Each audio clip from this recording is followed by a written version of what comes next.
Então vamos lá. Olha, os discípulos estranharam quando Jesus disse: ao bater na sua face direita, apresenta-lhe também a outra.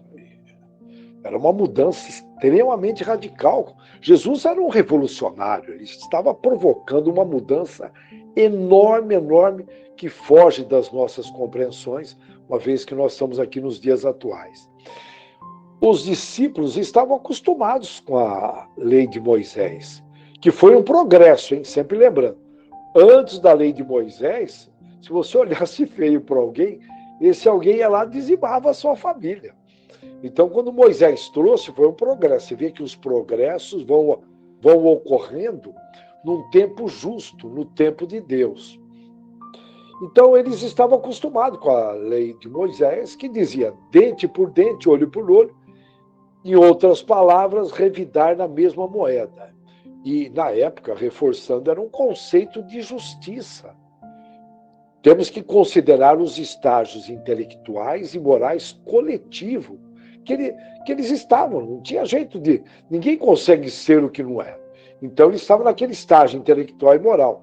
E Jesus estava trazendo essa lei do amor, que ele fez questão de vir pessoalmente, porque não poderia ocorrer falha. Não poderia ocorrer falha. A gente sabe que o ser humano, mesmo que vieram de capela, o risco era grande, os 7 pecados capitais. Tanto é que a gente vê Pedro ali sucumbindo, né, num dado momento. Eu não quero aqui dar muita volta. Paulo, quando volta do deserto, encontra a igreja rezando a cartilha para os fariseus. Aí Paulo, mas o que está acontecendo, Pedro? Falou, é que nós estamos precisando de recursos, olha o tal do dinheiro. E aí Paulo entra naquele questionamento, Tiago menor, que era o elo entre os fariseus e a igreja. Então surge aquela discussão, e o Pedro teve que ser muito político. Ele falou, os dois estão certos, e o Tiago menor e Paulo, mas quem faz a oração final é o Paulo. Ele se mandou muito bem, senão era para a gente ter 2 cristianismos, era para ter. Então, olha, em suma, Jesus veio pessoalmente, olha a importância da lei do amor. Eu sei que muita gente não dá devida importância. E importância em todos os aspectos, inclusive para os nossos inimigos. Essa nova lei, ela atacava de alguma forma o senso comum, como amar o meu inimigo. E a gente sabe que isso trata-se de uma necessidade de evolução da humanidade, da inteligência do amor. Essa lei, ela ataca diretamente que ponto?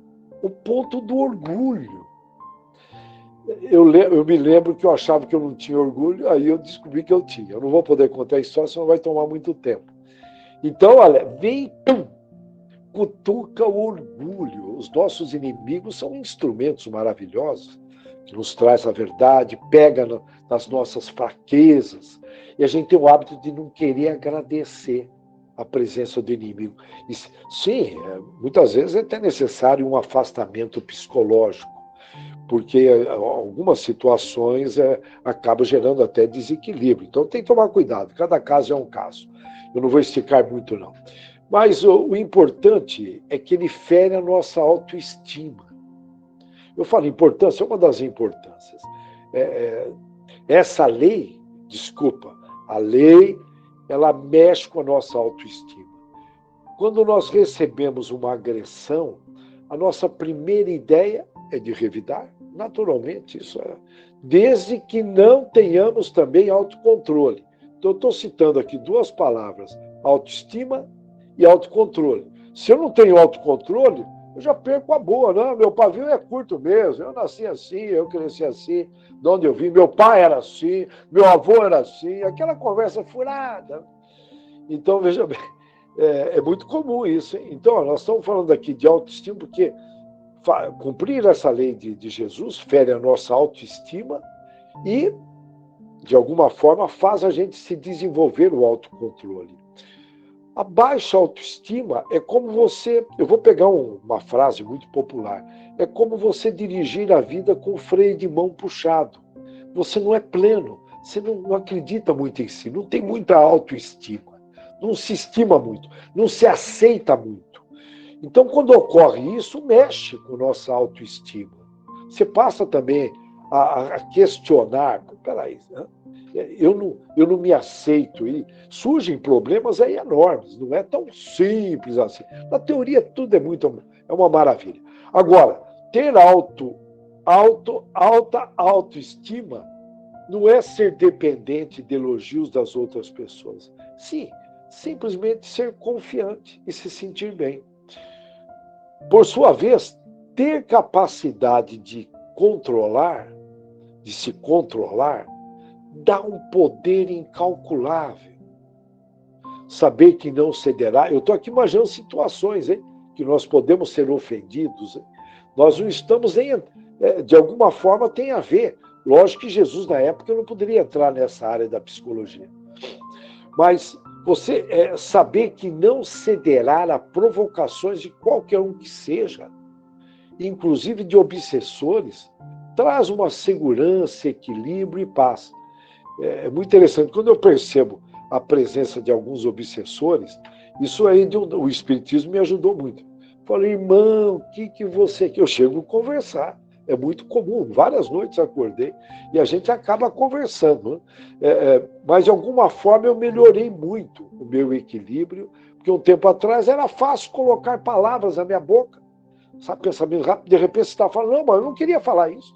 De alguma forma, isso tudo nós estamos falando em autocontrole. Segurar a língua é um perigo. Ela vem, não é à toa que ela vem escondida atrás de dois paredões, os dentes e os lábios. Então, não é fácil. Na convivência, que é a grande escola, hospital e prisão, que a gente comenta constantemente. Na convivência, nas relações que a gente evolui na inteligência do amor. Todos nós podemos ter autocontrole, mas requer muita perseverança e, antes de mais nada, investir em se autoconhecer. Nesses períodos que nós estamos adentrando, tudo aceleradinho, que o tempo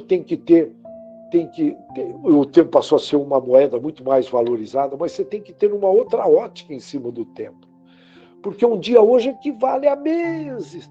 Então nós temos que voltar mais vezes para o nosso departamento eu e ficar de olho, porque nós estamos sim mudando muito e vai ocorrer, nós já comentamos várias vezes, uma separação joio do trigo.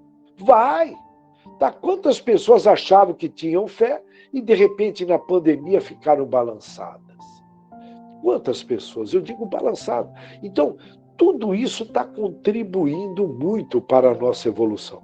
E aí vem a pergunta, o que é o autocontrole? Lembrando a sequência, autoconhecimento para ter autocontrole, como eu vou controlar alguém que eu não conheço? E eu conseguindo autocontrole, eu tenho autoconfiança, eu tenho autoestima. Então a sequência é essa, já comentamos algumas vezes atrás. Mas o que é autocontrole? Essa capacidade de ter domínio sobre si mesmo. Lembrando que se você não consegue dominar a si mesmo, fica tranquilo que alguém vai te dominar aí do plano espiritual. No mínimo do plano espiritual. Ou encarnado também, né? Porque obsessão pode ocorrer de encarnado para encarnado, de desencarnado para encarnado, de encarnado para desencarnado, enfim, tá? O risco é grande. Então, essa capacidade de ter domínio sobre si. Uma pessoa que se autocontrola, ela consegue manter seus sentimentos, as emoções que são intensas e duram pouco, e os desejos, e mesmo os comportamentos, sob controle. É uma pessoa que vai longe, ela conquista um espaço danado em qualquer ambiente que ela entra. Ela é tida, ela passa muito respeito, muita seriedade, enfim, ela tem controle. Nós não vamos querer conviver com um descontrolado, pôr numa empresa um descontrolado, ter um descontrolado na empresa, na família. E para conseguir o autocontrole, a pessoa tem que se conhecer muito bem. Porque nós estamos falando aqui dessa necessidade. Senão não vai adiantar. Você não vai conseguir virar outra face. No bom sentido, hein? Porque o texto ele é bem explicativo. Para conseguir autocontrole, a pessoa tem que se conhecer muito bem. É um processo dinâmico. Se você acha que você está como estava antes da pandemia, você parou no tempo, irmão, já morreu e não está sabendo. Muitas vezes mudou de plano, não está sabendo. Não tem sentido. Você tem que se achar que você é do mesmo jeitinho. Não, alguma coisa mudou. Por isso que tem que averiguar. Lembra do sinaleiro? Toda noite, né? Chega lá, o sinaleiro, o semáforo, é uma analogia. Só para você ter uma metodologia. Vermelho, o que eu tenho que parar de fazer? Amarelo, o que eu tenho que ficar esperto, prestando atenção ao meu redor? Quem que está batendo, aquele inimigo? Enfim, verde, o que eu tenho que passar a fazer? Tem que aplicar, e depois que você pega no final da semana, no final do mês e dá uma olhada, você vai perceber mudanças, sim. Opa, o período é de grandes mudanças. E quando alguém sabe quais são, é importante o autocontrole, quando alguém sabe quais são as situações que despertam mal-estar ou risco de desequilíbrio, você percebeu? Você pode evitá-la. Você pode falar, eu vou contar até 3, já entra preparadinho na reunião. É mais ou menos isso. É importante, tá? Eu estou aqui colocando situações que a gente sabe. Começa aquela discussão, fala, cara, é melhor eu não entrar, porque outro dia mesmo, antes da eleição, eu estava numa empresa, me puxaram para um bate-papo ali, eu percebi o clima, falei, pessoal, na boa, eu não vou entrar nessa, eu tenho que partir, que Deus abençoe todos vocês. Estamos numa democracia. E queimei o chão. Eu ia ser envolvido ali com uma energia, e eu percebi que a energia estava pesadíssima. E o risco de você perder o controle ali era grande. Por que eu vou entrar numa dessa? Gente fanática dos dois lados. Ah, não caí nessa, não. Aprendi, mas também já tenho mais de 60, já apanhei bastante. O autocontrole, ele só funciona em situações, ele entra em ação de alto estresse emocional. Nós temos que ter consciência disso. Pequenos autocontroles a gente tem, mas eu digo esse autocontrole que Jesus está sugerindo. Por isso, saber quais são as situações que desencadeiam essas emoções vai permitir você aí evitá-la ou enfrentá-la. E se parar para pensar, vamos refletir um pouquinho mais em cima dos benefícios do autocontrole. A pessoa se mantém calma em situações nada fáceis. Ela se mantendo calma, as células do corpo funcionam bem. Isso é traduzido como saúde. Universidades de Duke, de Georgetown, em Washington, e mesmo em Stanford, Estados Unidos, estão batendo muito nessa tecla, através da tal da inteligência emocional. São falas diferentes, mas que Jesus já colocava naquela época. E também, você tendo autocontrole, ajuda você ter mais clareza nos seus pensamentos. E, logicamente, você mantém boas relações interpessoais. Eu acredito que muitos políticos, se eles não são psicopatas, desculpa, eles têm muito autocontrole, viu? Porque não é fácil estar na pele deles, qualquer um dos lados. As pressões são enormes. Então eu fico imaginando, falei, esse cara, como é que pode conseguir dormir com tudo isso? Mas tem gente que dorme, não vai lá saber. Eu não sei, é autocontrole ou uma psicopatia? Aí dá uma alta conversa. Mas nós estamos falando de autocontrole. E você, com autocontrole, toma melhores decisões. Você não precipita, lembra? A pressa, inimiga da perfeição. Você se controla, respira, fala, me dá 2 minutinhos aí. Vai lá, joga uma água no rosto. Ajuda a se concentrar nos dias atuais. Pessoas estão tendo dificuldade. As pessoas não conseguem orar. Começa, Pai Nosso, está no céu, já começa a lembrar do dia seguinte. Porque falta autocontrole. E o que eu faço? O que eu devo fazer para ter autocontrole? Eu estou pegando a linguagem de Jesus, não sei se vocês perceberam, levando para um lado bem prático. O que eu faço para desenvolver meu autocontrole? Eu tenho que viver mais conscientemente. Eu não posso entrar no modo automático, sabe? Modo robô. Sabe? Não pode. Lembra? Orar e vigiar? Não pode. O que é viver de uma forma mais consciente? É você utilizar todos os sentidos. Eu vou falar cá entre nós espíritas, dá para a gente falar. E o sexto sentido também, olha. Todos os sentidos, a visão, o olfato, a audição, enfim, todo sentido, procurar. E o sexto sentido, a intuição. Então é muito importante viver conscientemente. A intuição já traz do inconsciente. Eu sugiro também, por que não? Tá? Então, olha, viver consciente e, em parte, inconsciente também, aproveitando as informações do inconsciente. Com isto, você tem mais autocontrole. E vai ajudar você a reduzir aí possibilidades de situações que possam levar você a perder a boa, perder o equilíbrio, surtar. É muito comum no meio da psicologia, a pessoa surtou e desequilibram. Esses grupos, quando se reúnem, que não têm autocontrole, eles são contaminados pela egrégora. Em estádio de futebol, as pessoas vibram, elas são conduzidas, uma energia intensa, intensa, intensa. Não é fácil ter autocontrole em estádio de futebol. E uma outra forma também de se conseguir autocontrole é você utilizar ao máximo as suas forças internas. Há situações que são fáceis de controlar, outras não. Então, todos nós temos limites. E nós temos que conhecer. Por mais que você tenha autocontrole, pode ser que surja uma situação que ultrapasse. Então, você tem que perceber, tem que ficar de olho. Utilizar, mas eu diria aí, conhecer bem suas forças internas. E usar a sua maturidade emocional, que é a habilidade de identificar, compreender e regular as suas emoções e a dos demais. Que aí eu vou dar uma dica. Quando eu deixo de fazer uma oração por hora, mesmo trabalhando em reuniões, não é fácil.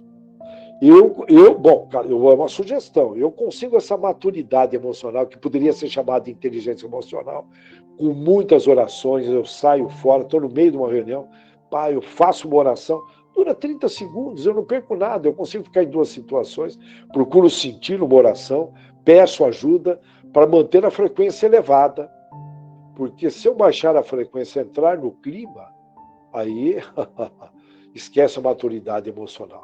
Tudo bem, olha? E ser preventivo. O que é ser preventivo? Bom, prevenir é melhor do que lamentar, ou seja, afastar-se de situações, vezes que você possa, como eu comentei aqui, esse caso político, que podem lhe fazer você sair do normal. Eu tinha certeza que eu ia me envolver ali. Eu estava rico em argumentos. Então, ali, só pelas falas, eu falei, ixi, vai dar. E com fanáticos não adianta. Eles não ouvem. Eu ia ficar falando argumentos. Eu estava bem argumentado. Eu falei, é hora de sair. Eu fiquei tão feliz por ter vencido aquela situação e uma vontade de ficar ali e discutir. Mas, olha, Jesus pediu, em resumo, que nós pagássemos o mal com o bem. Tratar o inimigo como irmão. E desejar-lhe o bem.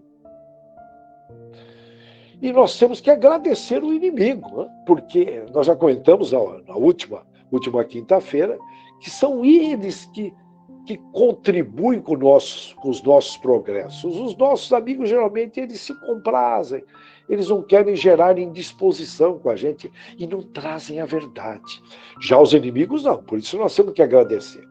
Olha, não é fácil essa inversão, mas a gente tem que começar, tem que dar um passo. Não é fácil. Mas é um exercício que precisamos começar a praticar. Inverter. E é só pedir aí em cima, por favor, me ajudem. Eu, por exemplo, no meu trabalho, estou entrando numa reunião. Na boa, a situação é delicada, vão surgir discussões. Eu preciso tomar muito cuidado para não revidar. Eu peço ajuda, faço uma oração, não entro de bobeira em reunião. Familiar, Natal, em todas as situações, na verdade, não podemos dormir de botina, porque aquele irmãozinho bonzinho pode, se ele vacilar, ele pode ser utilizado por irmãozinho do plano espiritual, sabe aquele parente encarnado durante o Natal, e de repente ele bebe alguma coisinha, vamos tomar uma champanhe, e o bichinho se embebeda, e aí é utilizado pela espiritualidade para bater em você. Você tem que entrar preparado. O mundo é dos preparados. Eu já vi um despreparado sair bem? Me conta aí, me mostra a receita. Eu não conheço. E essas dicas de Jesus são exatamente para isso. Então, ser valente consigo mesmo, vencendo a si próprio, essa que é a grande jogada. E vencer a si mesmo é vencer o seu orgulho. Nós viemos aqui para reduzir o orgulho e o egoísmo. Se nós conseguimos reduzir um pouquinho, show de bola, né? Além do mais, Jesus quis dizer que não devemos desejar e muito menos planejar o quê? Vingança. E muitas vezes a gente, não, eu não sou vingativo, eu sou espírita cristão, aquela conversa bonita, né? Mas mentalmente você está ali, eu vou torcer, e aí alguém fala que aconteceu, eu falo, não falei. Você acaba mandando energia, não é por aí. Né? Falando nessa área, tem uma frase que popular que eu captei aí no tal do Google, que é bem simples. Minto, essa frase aí é tão em dúvida. Desculpa, agora que eu me lembrei. Se é de Confúcio ou se é um provérbio japonês. O próprio autor que mandou essa frase no Google, ele não define. Mas está escrito de uma forma, e eu acredito que é de Confúcio, porque Confúcio foi um dos emissários de Capela que veio antes de Jesus preparando, né, da China, a vinda de Jesus, o cristianismo. Então, acredito eu, mas, enfim, precisaria estudar, se aprofundar, pesquisar, ou melhor dizendo. E está escrito lá, antes de sair, olha que frase linda, antes de sair em busca de vingança, cave 2 covas. Olha que legal, né? Antes de sair em busca de vingança, cave 2 covas. Uma para você, uma para o irmão, que você está querendo vingar, moro? E tem uma muito interessante do Benjamin Franklin. Esses são pessoas enviadas. Ele coloca da seguinte forma: o esquecimento mata as injúrias, que nada mais é do que calúnias, desrespeito, desacatos. Né? Então, o esquecimento mata as injúrias. A vingança multiplica-as. Porque você vingou, nós já comentamos várias vezes, fica aí várias reencarnações, ora você está desencarnado, bate no irmão, porque ele aprontou com você. Aí inverte, ele vai para o plano espiritual e bate em você. E fica essa brincadeirinha de criança espiritual, aí em várias reencarnações, e o perispírito sofre da pessoa, a pessoa vai ficando horrível, coisa feia. Para quem tem vidência, enxerga esses perispíritos todos aí praticamente destruídos, horríveis, assustadores. Hein? Então tá aí, olha, Benjamin Franklin, o esquecimento mata as calúnias, desrespeito, a vingança, multiplica as injúrias. Olha, portanto, envenena o nosso espírito, desejar revidar.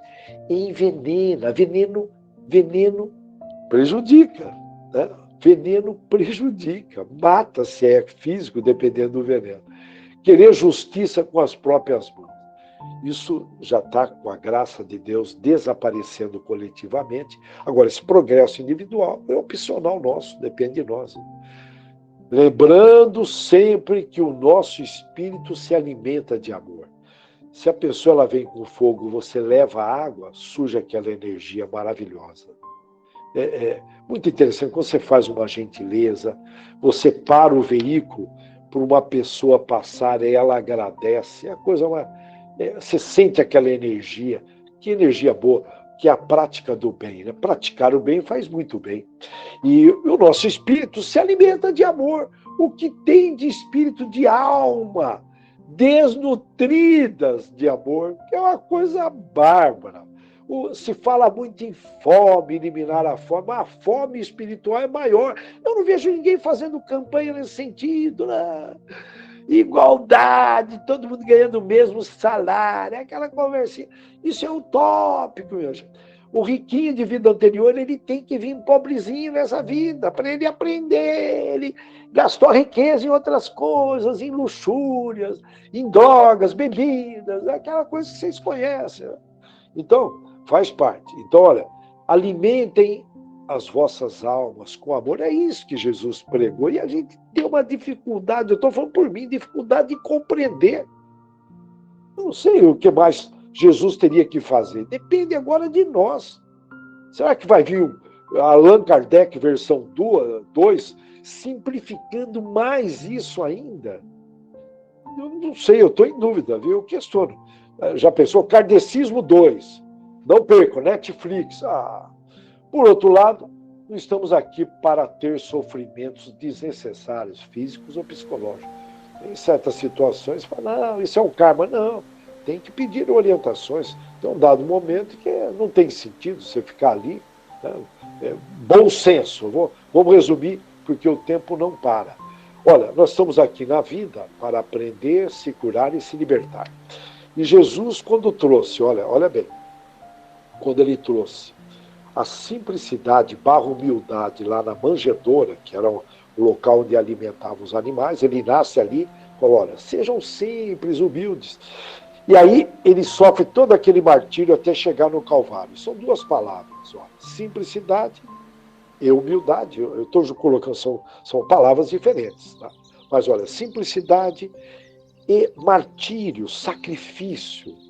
Quando ele fala, olha, o meu jugo é suave. Não está dizendo que vai tirar o jugo, se a gente seguir as palavras de Jesus, porque o jugo é necessário. Nós estamos aqui, nos arrependemos, estamos em expiação, estamos reparando. Né? Então, olha, o jugo vai continuar, que é aquilo que amarra o boi não tem como se movimentar ali para ter controle, controlar o boi. E a carga será leve. Então, não está dizendo que vai tirar a carga. Então, nós temos que saber que a qualquer momento pode vir uma situação aí que vai exigir equilíbrio da nossa parte. Na época que Kardec escreveu isto, já estamos terminando, viu? Vou dar uma aceleradinha. Na época que Kardec escreveu a doutrina, existiam duelos. O camarada era convocado a duelar. E o duelo acontecia quando a honra era ofendida. Então, tornava-se necessário, perante a sociedade, imagina uma cidade pequena, você tinha que mudar de cidade, porque o pessoal te discriminava. Hoje discrimina. A sociedade até hoje é discriminatória e cada vez mais criam mais divisões. LGBT, não sei o quê, e pá, divisões, preconceito, é uma coisa em que fortinho, fraquinhos, eles vão arrumando divisões. Imagina a época. Então, olha, não foi fácil essa introdução da lei do amor de Jesus. E se você fugisse, imagina uma cidade pequenininha, era considerado covarde. As mulheres não olhavam mais para o cara não, ele ficava, né? Eu digo ali, ele está naquela fase adolescente, paquerando, era discriminar. Então exigia muito derrubar o orgulho. Hoje já está um pouco mais fácil, né? Hoje não fazemos os duelos com as armas, mas fazemos duelos verbais e mentais. Opa! A gente sente, quem é médico capta energias aí, muitas vezes você fala alguma coisa no trabalho, a pessoa interpreta mal, sabe? Tem pessoas que estão ali no TPM, qualquer coisa você fala, e ali joga aquela energia. Eu lembro outro dia numa reunião, eu fiquei ali, eu gastei 1h30 para me desprender da energia que jogaram em cima de mim. Eu falei uma coisa boa, do bem, falei para orar, te juro, vocês não precisam, pessoal, vocês precisam orar mais. Para quê? Então, olha, mas não vamos dizer tanto. Portanto, o ideal é ir freando quando surgem tais tentações de se desequilibrar, investindo aí no autocontrole, em todo esse cuidado. Não ficar relembrando, porque aí a gente fica criando fixações mentais dessas situações desagradáveis. Quase que eu relembrei, mas graças a Deus já sentei com a pessoa, já equalizei as energias, já nos cumprimentamos, enfim. A gente tem que buscar apaziguar. Para que eu vou ficar gerando? Com todos esses estudos aqui, nós temos que gerar amizades, né? E ir vencendo pouco a pouco nós mesmos. Eu só quero contar 2 historinhas bem rápidas. Olha, acredito eu, estou dentro do tempo, 2 minutos cada uma delas. Naquele livro, Memórias de um Suicida, o tal de Camilo, ele provoca um suicídio, e aí ele vai para o plano espiritual, vai para um hospital, e lá ele consegue uma regressão para enxergar vidas anteriores. Hoje a psicologia moderna faz, eu nunca fiz, eu não aconselho, por nunca ter feito. Já tem amigos que fizeram regressões aqui encarnado. Mas o Camilo está lá no plano espiritual, no hospital, e ele faz uma regressão, e ele se vê no meio daquela população acompanhando Jesus, maltratando Jesus, e ele estava xingando a mãe de Jesus, Camilo, a mãe de Jesus, Maria. A única que veio em missão de capela. Chico Xavier, Dr. Bezerra, todos vieram exilados. Tem uma diferença enorme aí, tá? E vieram e cumpriram a missão, estão cumprindo, dando um show de bola. São grandes exemplos. Mas Maria, a única que veio em missão. E aí, quando ele viu aquilo, né, interessante, olha só como a jogada de Jesus. Em que hospital que o Camilo estava? Hospital lá no plano espiritual chama Hospital Maria de Nazaré. Olha que interessante. Né? E aí vamos lembrar de Ananias. Saulo de Tarso, antes de virar Paulo, ele que divulgou o cristianismo, como? Ele chegava numa cidade, o pessoal ficava falando, o Saulo está aí, Saulo de Tarso. Né? Todo mundo saía correndo e iam para outras cidades. E essas pessoas levavam o cristianismo com elas. Porque eram cristãos. Então, por exemplo, estou aqui em Bauru. Saulo chegava em Bauru, eu corria para Pederneiras, eu levava o cristianismo para Pederneiras. E com isso, toda a Gália, que é uma parte da Europa na época, e o norte da África, foi recebendo o cristianismo. E Saulo, olha que interessante o projeto de Jesus. Saulo chega em Damasco, quando ele chega no trevo, ele tem aquele contato com Jesus, vem aquela luz intensa, cai do camelo, ele fica cego. Jesus fala, Saulo, por que me persegues? Tem aquela conversa, e ele fica cego, Saulo, e ele orienta, Saulo, entra em Damasco. Mas só isso, Senhor, só isso. E Saulo entra em Damasco. Quem que vai levar a água que joga nos olhos? E Ananias, detalhe, desculpa, eu não, acabei não comentando. Saulo foi para Damasco para pegar quem? Ananias. Era o foco dele. Ele sabia que Ananias estava curando, ajudando pessoas mais carentes, estava fazendo um trabalho maravilhoso, levando o cristianismo. Então Saulo foi para Damasco para buscar Ananias, e aí ele fica cego. Jesus orienta Ananias, falou, simplesmente jogue água com orações, lógico, nos olhos de Saulo, para ele voltar a enxergar. Olha que interessante, olha, Jesus coloca o inimigo, entre aspas, seriam inimigos, entre aspas, juntos. Esse é o grande projeto de Jesus. Né? Portanto, nós estamos aqui, com certeza, dentro do projeto de Jesus, com alguns inimigos que eu pisei na bola, me cobrando como obsessor. Eles vêm me cobrar, lógico, e tem que cobrar mesmo. E estão fazendo eu melhorar de alguma forma, abraçar o cristianismo, porque se não fosse eles, eu estaria aí novamente repetindo de ano, repetindo de reencarnação, né? Reencarnação, mais uma reencarnação desperdiçada, né? Graças a esses irmãos, eles estão cobrando. E uma frase de Gandhi que eu gosto muito, Gandhi, lá esse outro enviado também, olha, de olho, lá da Índia, de olho por olho e dente por dente, o mundo acabará cego e sem dentes. Eu vou repetir porque o Gandhi, uma frase dele, ó, de olho por olho e dente por dente, o mundo acabará cego e sem dentes. Eu paro aqui, eu desejo muitas orações para os nossos inimigos, muitas orações, não deixem de fazer, pelo menos antes de dormir e de manhã, que não custa, são 30 segundos, eu ofereço Pai Nosso para os meus inimigos. Peço desculpa, irmãos.